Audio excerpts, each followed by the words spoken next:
Hi guys, day 12 na nga pala ng ating paghihito, ano? Ayan, sa Durabox.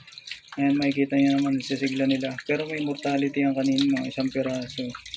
Tapos, napansin ko lang, meron na ako nakikitang nasa 4 inches pataas, magpa 5 na siguro.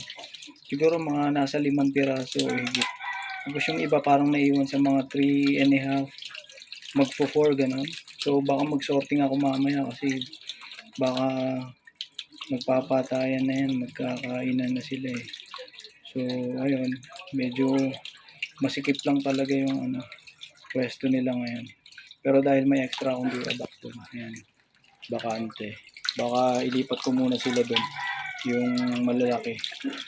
Ayan, so, tingnan natin mangyayari sa susunod na linggo kung gaano magiging improvement ng iba. Kasi naiwan eh. So, ayun lang muna guys. Update ko kayo sa next video. So, salamat sa panonood. Bye-bye muna.